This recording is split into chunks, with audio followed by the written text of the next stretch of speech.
नमस्ते बच्चों। आज मैं सच्चा सपूत पाठ करने जा रही हूँ। सच्चा यानी ट्रूथफुल, सपूत यानी बेटा, अच्छा बेटा यानी गुड सन। सूरज अस्त हो रहा था। पक्षी शोरगुल करते हुए अपने घोंसलों की ओर जा रहे थे। गांव की 4 औरतें पानी भरने के लिए घड़े लेकर गांव के कुएं पर जा पहुंची। पानी लेकर कुएं की पक्की जगह पर बैठकर इधर उधर की बातचीत करने लगी। बातचीत के दौरान बात बेटों को लेकर होने लगी। उनमें से सबसे अधिक उम्र की औरत ने अपने बेटे के विषय में बताना शुरू किया। वो बोली, भगवान सबको मेरे जैसा बेटा दे। मेरा बेटा लाखों में एक है। उसका कंठ बहुत मधुर है। उसका गीत सुनकर कोयल मैना भी चुप हो जाती है। लोग उसकी प्रशंसा करते हैं।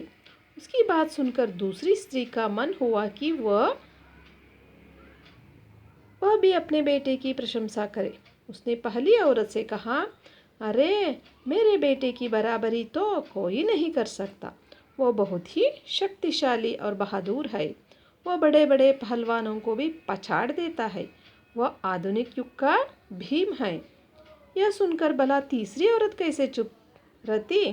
वो बोली, मेरा बेटा तो साक्षात बृहस्पति का अवतार है। वह जो कुछ भी पढ़ता है उसे सब याद हो जाता है। ऐसा लगता है मानो उसके कंठ में सरस्वती का वास हो।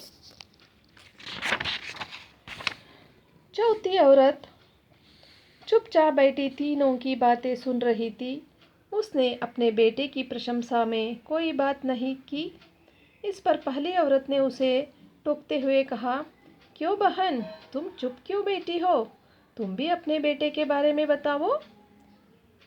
चौथी औरत ने बड़े सहज भाव से कहा, मैं अपने बेटे की प्रशंसा मैं क्या कहूँ। वह ना गंधर्व सा गायक है, ना भीम सा बलवान और ना ही बृहस्पति सा बुद्धिमान। हाँ देखिए बच्चों, इधर क्या है कि सूरज अस्त हो रहा था यानी सनसेट हो रहा था। पक्षी शोरगुल करते हुए यानी पक्षी चिरपिंग करते हुए अपने नेस्ट की ओर जा रहे थे। यानी संध्या समय में क्या होते हैं, सूरज अस्त हो जाता है और पक्षी वापस अपने घर आते समय ऐसे शब्द करके शोरगुल करते हुए आ जाते हैं। शोर गांव में क्या होती है, गांव में पानी पकड़ने के लिए 5 बजे 4 बजे के बाद वो जाते हैं। यानी सूरज तब नहीं रहता ना, उसका तेज धूप भी नहीं रहता है, इसलिए पानी लाने के लिए जाते हैं। तब गांव की 4 औरतें पानी भरने के लिए घड़े लेकर गांव के कुएं पर जा पहुंची। यानी वो घड़े घड़े यानी पार्ट्स को लेकर वो पानी लेने गए। पानी लेकर कुएं की पक्की जगह पर बैठकर इधर उधर की बातचीत करने लगी। यानी 4 औरतें बैठकर वही सुबह क्या हुआ था, सुबह क्या बनाई थी, मैंने ये बनाई थी करके ये बात करने लगे। बात करते करते कहाँ तक पहुंचा, वो बेटों के बारे में बताने लगे। बेटों यानी अपने अपने बच्चों के बारे में बताने लगे। उनमें से सबसे अधिक उम्र की औरत ने अपने बेटे के विषय में बताना शुरू किया। उन 4 औरतों में एक बहुत उम्र वाली यानी थोड़ा ओल्डर उमन थी। वो अपने बेटे के बारे में बताना शुरू किया। वो बोली, भगवान सबको मेरे जैसा बेटा दे। मेरा बेटा लाखों में एक है। वो बोली, my son is very good, he is 1 in a lakh। भगवान सबको ऐसा वही बेटा सबको दे करके। क्यों? इसलिए कि उसका कंठ बहुत मधुर है। उसका गीत वो गाता है ना, वो सॉन्ग, वो सुनकर कोयल और मैना यानी कोयल और मैना पक्षी ये दोनों चुप हो जाते हैं। यानी वो गाना गाना ही चुप करके गाना गाना बंद करके वो इसका गाना सुनकर चुप हो जाते हैं करके बोली। लोग उसकी प्रशंसा करते हैं, यानी people they will admire about my son. उसकी बात सुनकर दूसरी स्त्री का मन हुआ कि वो भी अपने बेटे की प्रशंसा करे। जब एक औरत बोलती है तो दूसरी औरत कैसे चुप रहती, इसलिए वो भी शुरू करी। कौन? दूसरी औरत। दूसरी औरत क्या बोली? मेरा बेटा का बराबरी कोई नहीं कर सकता, यानी मेरा बेटा बहुत बहादुर है, वो तो शूरवीर है, बल में तो वो भीम जैसा है करके बोलने लगी। और पहलवानों को भी वो पछाड़ देता है, यानी पहलवान रहते ना, उसको भी वो मारता है।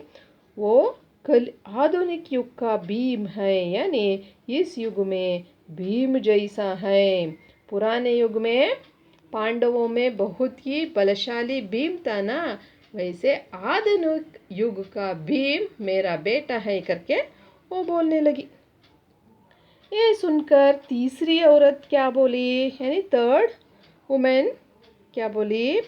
मेरा बेटा तो साक्षात बृहस्पति का अवतार है, यानी मेरा बेटा पढ़ने लिखने में बहुत माहिर है। बृहस्पति गुरु थे, इसलिए गुरु बहुत ही बुद्धिमान थे, पढ़ने लिखने में तेज थे ना, इसलिए मेरा बेटा पढ़ने में तेज नहीं बोली, वो बृहस्पति का अवतार करके बोली।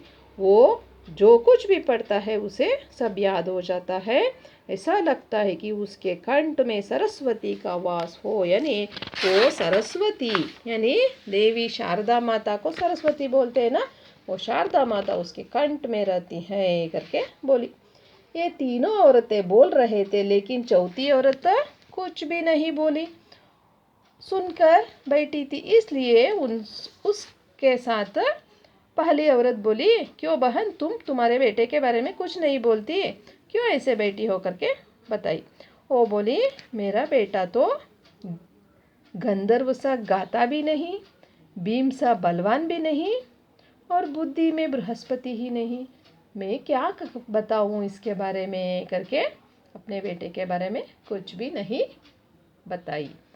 और आगे क्या होता है वो देखेंगे। उन 4 औरतों के बेटों में कौन सा बेटा बहुत अच्छा है वो देखेंगे अगले कक्षा में बच्चों। तब तक के लिए धन्यवाद।